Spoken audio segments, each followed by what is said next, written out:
Good morning class, my name is Deepali Gupta. आज हम कर रहे हैं क्लास 8, सब्जेक्ट है हमारा मैथ और एक्सरसाइज चलिए हमारी 13.2।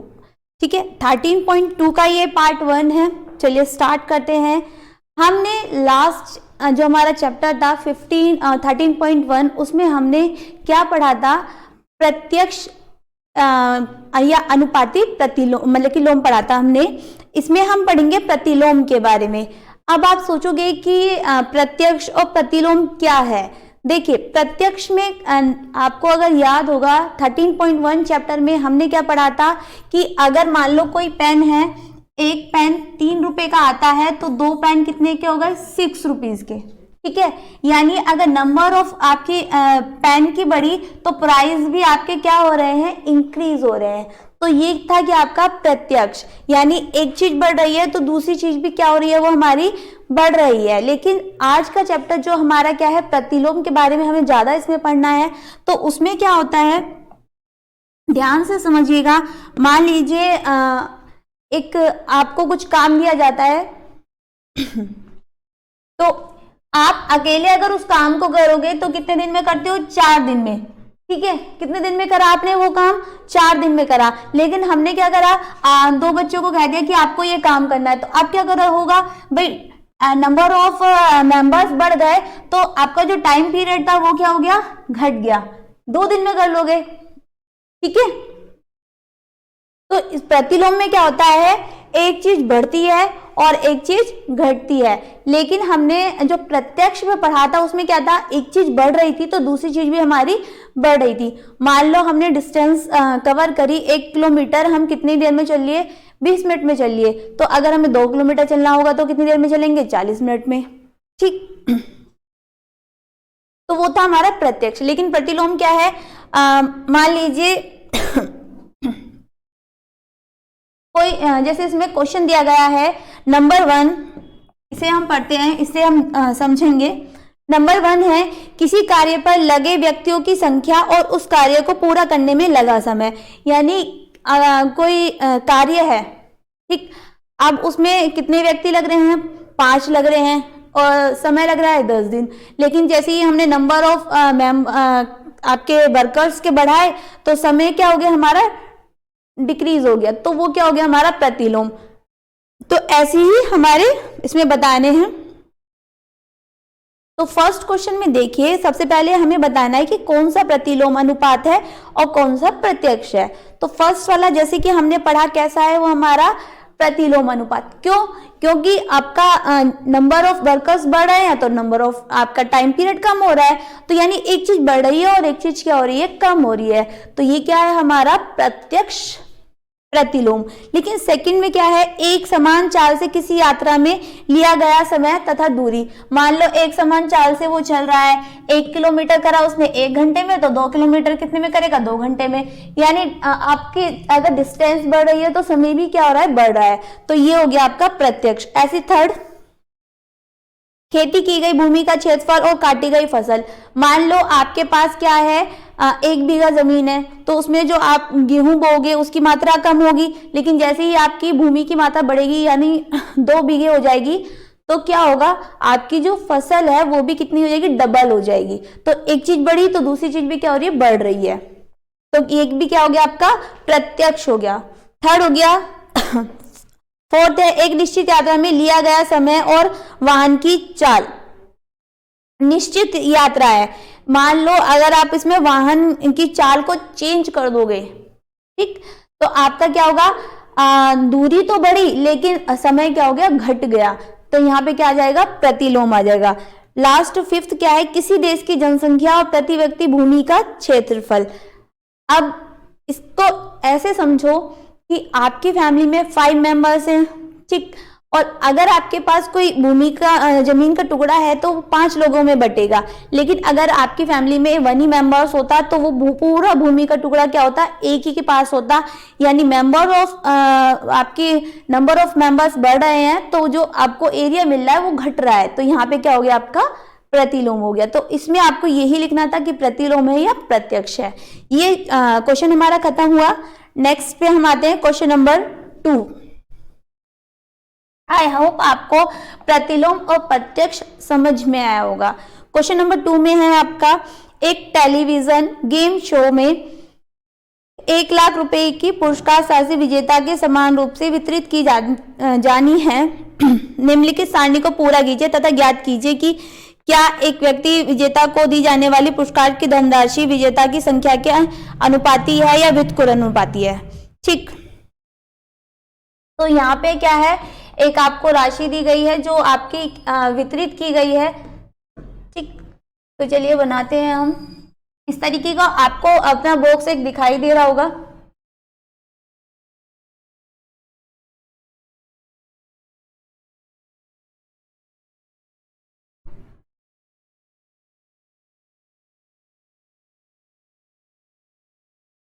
हेडिंग है आपकी विजेताओं की संख्या।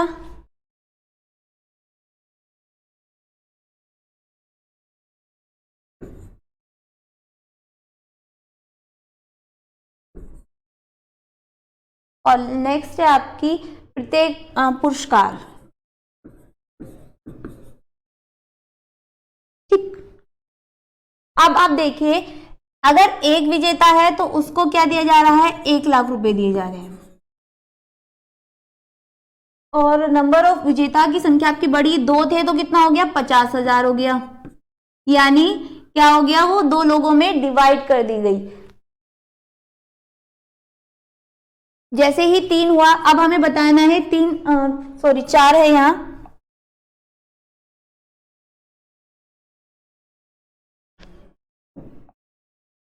अब आप बताइए, जो आपके 1 लाख रुपए थे 4 लोगों में बांटोगे, क्या करना है हमें। अब जो हमारी प्राइज मनी थी वो कितनी थी, 1 लाख रुपए। बांटना कितने में, अब हमें वो 4 मेंबर्स में। तो अगर आप डिवाइड करोगे तो क्या आ जाएगा, 25,000। ठीक,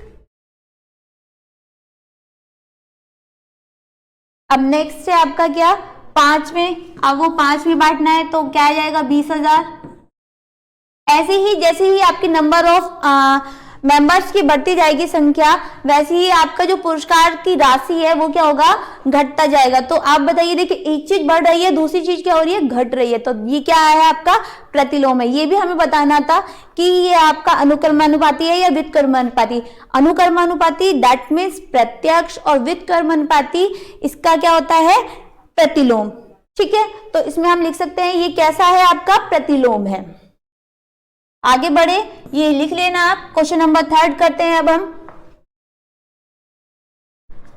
3 में है, रहमान तिल्लियों या डंडियों का प्रयोग करते हुए एक पहिया बना रहा है। वह समान तिल्लियों का प्रयोग लगाना चाहता है, इस प्रकार लगाना चाहता है कि किसी भी क्रमगत तिल्लियों के युग्मों के बीच के कोण बराबर हों।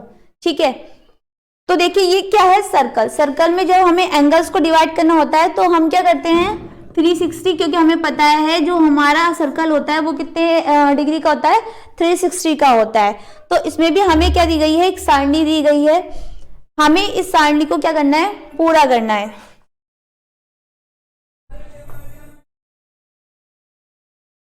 इस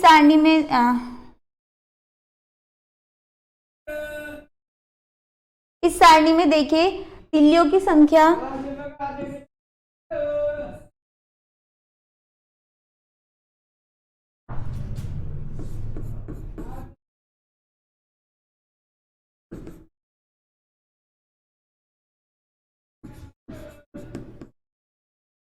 और है आपका बीच का कोण।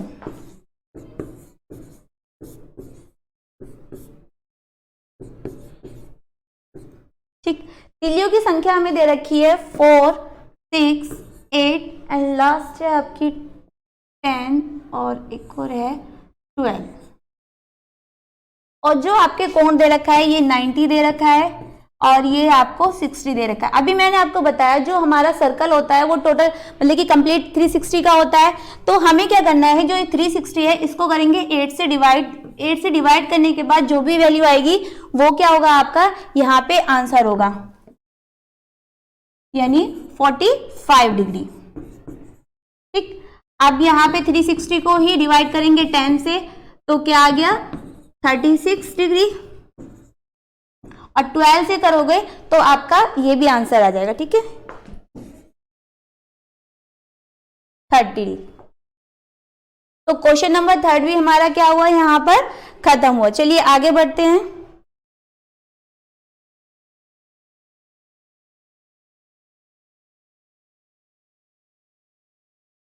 तो इसमें देखिए कुछ क्वेश्चन और पूछे गए हैं। क्या तिल्लियों की संख्या और क्रमागत तिल्लियों के किसी युग्म के बीच कोण प्रतिलोम समानुपात में है?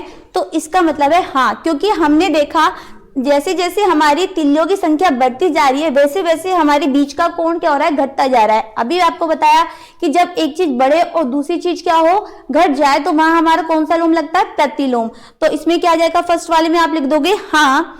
सेकंड है आपका 15 तिल्लियों वाले एक पहिए के कर्मानुगत तिल्लियों के किसी युग्म के कोण का परिकलित कीजिए। जैसे कि हमने देखा, अब 12 तक तो हमने निकाल लिया यहाँ पे, लेकिन इसमें हमसे पूछ लिया गया है इसके पार्ट सेकंड में कि तिल्लियों की संख्या कितनी हो, 15। कितनी हो तिल्लियों की संख्या, 15।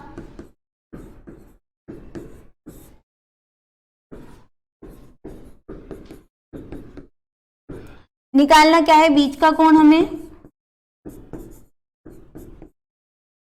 तो क्या करेंगे, 360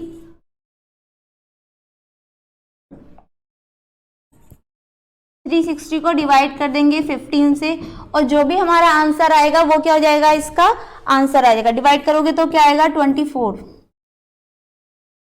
क्लियर। चलिए इसका थर्ड पार्ट है कि यदि क्रमागत तिल्लियों के प्रत्येक युग्म के बीच का कोण 40 डिग्री है तो आवश्यक तिल्लियों की संख्या निकालिए। तो इस बार हमें क्या करना है, उल्टा कर दिया, हमें क्या निकालना है, तिल्लियों की संख्या।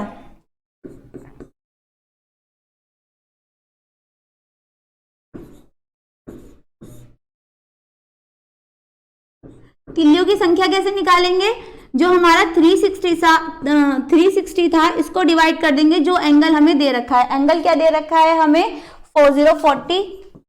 इसे डिवाइड करेंगे तो क्या आएगा आपका 9, यानी जो तिल्लियों की संख्या है होगी कितनी होगी, 9 होगी। कब, जब हम तिल्लियों को ऐसे लगाएंगे कि जो आपका एंगल हो वो 40 का बन रहा हो, प्रत्येक एंगल। चलिए तो क्वेश्चन नंबर 3 अब हमारा कंप्लीट हो चुका है। नेक्स्ट पे हम चलते हैं, क्वेश्चन नंबर 4। यदि किसी डिब्बे की मिठाई को 24 बच्चों में बांटा जाए, देखिए एक मिठाई का डिब्बा है, तो उन्हें क्या करना है, हमें बच्चों में बांटना है। प्रत्येक बच्चे को कितनी मिठाई मिल रही है, 5-5 मिठाई आपको मिल रही है। यदि बच्चों की संख्या में 4 की कमी हो जाए, यानी 4 बच्चे उस दिन क्या हो गए, एब्सेंट हो गए। अब हमें क्या करना है, प्रत्येक बच्चे को कितनी मिठाई मिलनी चाहिए। तो अब तो आपको ज्यादा मिल जाएगी मिठाई। चलिए हम देखते हैं कितनी ज्यादा मिलने वाली है आपको। तो सबसे पहले हम क्या करेंगे, लिखेंगे प्रत्येक बच्चों की संख्या।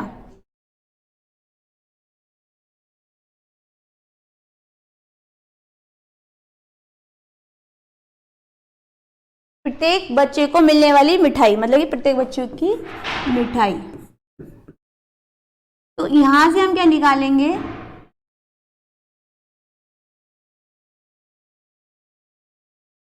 टोटल जो हमारे पास मिठाई है उनकी हम संख्या निकाल लेंगे। तो 24 बच्चों को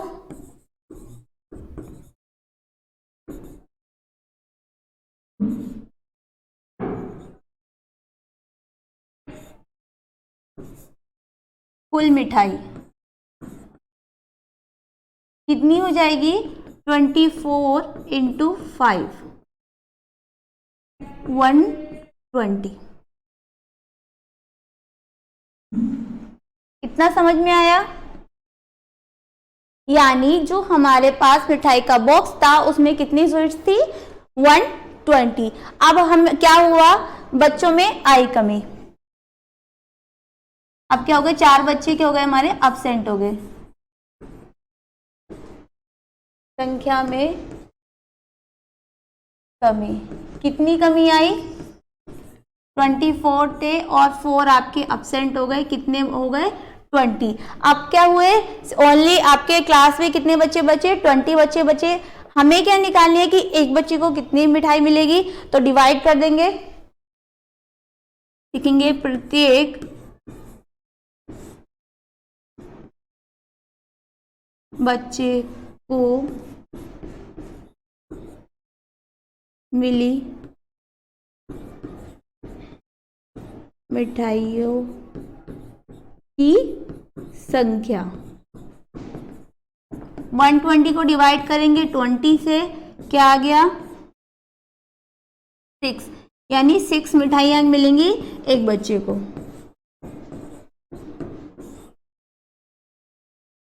समझ में आया सभी को? देखिए हमने क्या करा यहाँ पे, हमें पता था कि जब 24 बच्चे थे तो 5-5 मिल रही थी, लेकिन हमें क्या निकाली कि मिठाई पूरी जो आपका बॉक्स था उसमें मिठाई थी कितनी, और उसको हमने डिवाइड कर दिया 20 चिल्ड्रंस में, तो हमारी कितनी 6 मिठाइयाँ मिलेंगी एक बच्चे को। चलिए नेक्स्ट क्वेश्चन नंबर है आपका 5। ये सभी क्वेश्चन आपके सेम हैं। क्वेश्चन नंबर 5 देखिएगा, एक किसान की पशुशाला में 20 पशुओं के लिए 6 दिन का पर्याप्त भोजन है। देखिए सबसे पहले यहाँ पे क्या आप क्या कीजिए, एक बॉक्स बनाइए,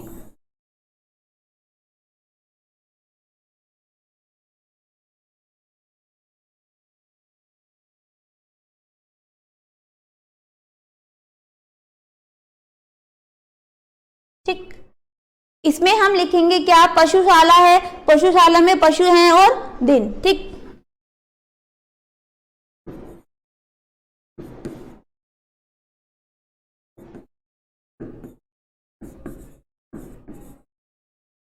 पशुओं की संख्या कितनी है, 20 पशुओं के लिए 6 दिन, और 10 पशु और आ जाते हैं तो कितने हो गए 30, यानी पशुओं की संख्या पहले 20 थी, अब कितनी हो गई 30 हो गई। और जो दिन थे हमें बताने कि चारा कितने दिन चलेगा, तो 20 पशुओं के लिए 6 दिन चल रहा था, और x के लिए हमें बताना है कितने दिन चलेगा, ठीक है। तो क्या अब हमें क्या निकालना है, प्रतिलोम अनुपात या प्रश्न अनुसार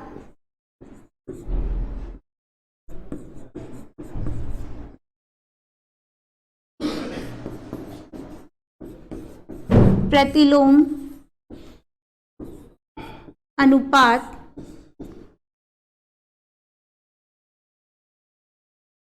प्रतिलोम अनुपात निकालेंगे। देखिए प्रतिलोम अनुपात यहाँ किस लिए है, क्योंकि जब पशुओं की संख्या 20 से 30 हुई, यहाँ बढ़ा, तो जो आपके दिन है, जो चारा 6 दिन चल रहा था वो क्या होगा, अब कुछ कम दिन चलेगा, तो वही हमें पता चला लगाना है कि कितने दिन चलेगा। तो इसके लिए क्या हो जाएगा, यानी दिनों को तो ऐसे लिखेंगे x1 अपॉन x2 और y2 यानी x अपॉन 6। यहां से अब हम सॉल्व करेंगे 20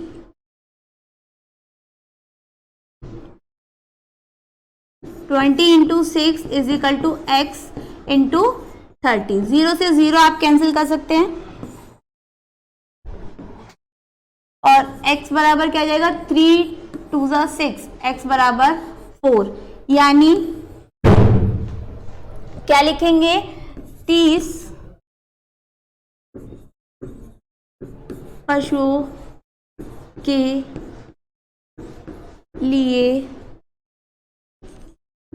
चारा 4 दिन के लिए पर्याप्त है।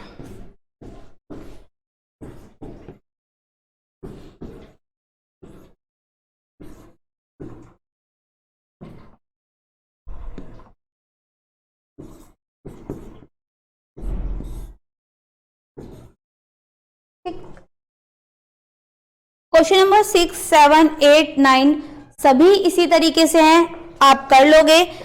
अब हम करते हैं क्वेश्चन नंबर 10। 10 भी इसी तरीके से है, लेकिन चलिए कर लेते हैं, ये आज का हमारा लास्ट क्वेश्चन रहेगा। क्वेश्चन नंबर 10,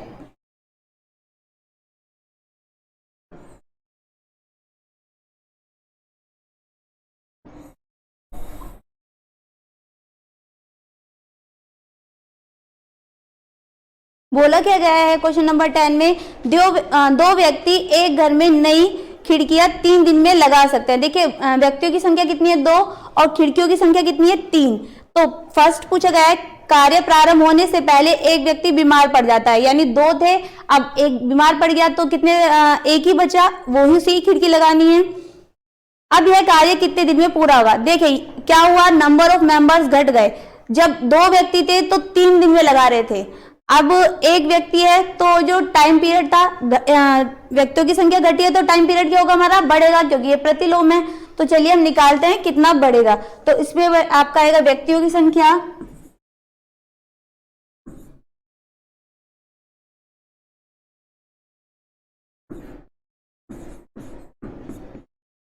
और दिनों की संख्या।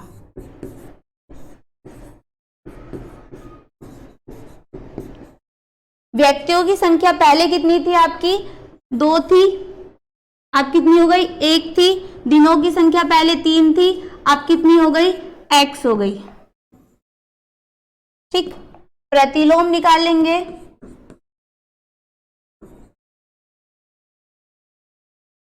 To upon 3 is equal to x upon 1, और यहां से x की वैल्यू हम निकालेंगे तो क्या आ जाएगी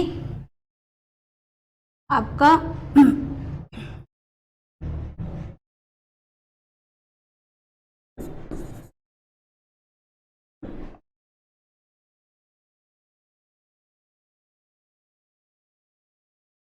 देखिए हमने थोड़ा यहाँ उल्टा कर दिया,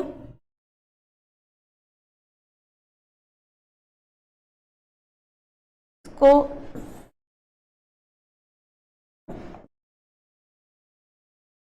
प्रतिलोम में देखिए हम क्या रखते हैं, व्यक्तियों की संख्या यानी 2 अपॉन 1, यहाँ हमने थोड़ा उल्टा लिख दिया था, is equal to x upon 3। तो x बराबर क्या आ गया आपका 6। आप ये गलती मत कर देना, इनको आपको अपोन में नहीं रखना, इनको रखना है, ठीक है। चलिए आगे बढ़ते हैं, इसका पार्ट 2। पार्ट 2 में क्या बोला गया है, पार्ट 2 में बोला गया है एक ही दिन में खिड़कियां लगवाने के लिए कितने व्यक्तियों की आवश्यकता होगी। अब आपको क्या करना है, वो काम आप कह रहे हो कि मुझे 3 दिन में नहीं कराना, एक ही दिन में कराना है, तो आपको क्या करने पड़ेंगे, जो मेंबर्स थे, वर्कर्स थे, उनके क्वांटिटी या नंबर्स आपको बढ़ाने पड़ेंगे। तो उसके लिए देखते हैं कितने आपको मेंबर्स बढ़ाने पड़ेंगे ताकि आप जो अपना वर्क है वो एक दिन में खत्म कर पाए।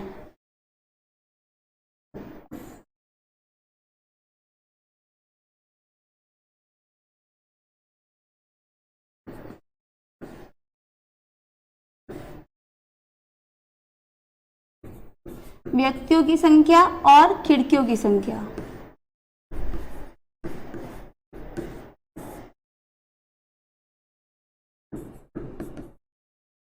देखिए व्यक्तियों की संख्या पहले कितनी थी, 2।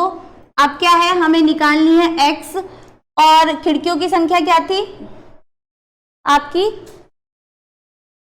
खिड़कियों की संख्या आपकी 3, मतलब कि दिनों की संख्या, सॉरी खिड़कियों की नहीं, दिनों की संख्या लिखेंगे यहाँ।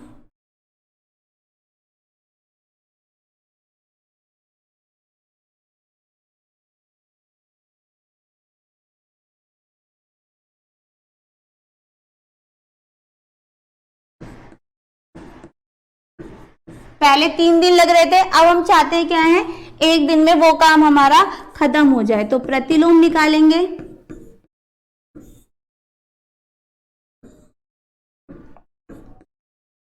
Two upon x 1 upon 3। तो यहाँ को, यहाँ से भी जब हम सॉल्व करेंगे x बराबर क्या आ जाएगा 6, यानी अगर हम 6 व्यक्तियों को एक साथ काम पर लगा दे तो जो हमारी खिड़की 3 दिन में लग रही थी वो अब क्या होगा, एक ही दिन में लग जाएगी। ठीक, तो ये इसी तरीके से सारे क्वेश्चन होने हैं। आप इस चार्ट का यूज कर सकते हैं ऐसे बना के, और ध्यान रखना है जब हम प्रतिलोम निकाले तो इसको और इसको साथ में लेना। ठीक, ये तो आपके 2/x, और यहाँ पे आप क्या कर दोगे, थोड़ा इसको इन्वर्स कर दोगे, व्युत्क्रम अनुपात लिखेंगे 1/3। तो इससे क्या आ जाएगा, हमारा x की वैल्यू आ जाएगी और आपका आंसर आ जाएगा। यानी 6 व्यक्ति खिड़की को एक दिन में लगा सकते हैं। तो आज ये एक्सरसाइज हमारी यही खत्म होती है। जो आज इसका लास्ट क्वेश्चन है वो आपके लिए होमवर्क है। आज के लिए इतना ही। Thank you.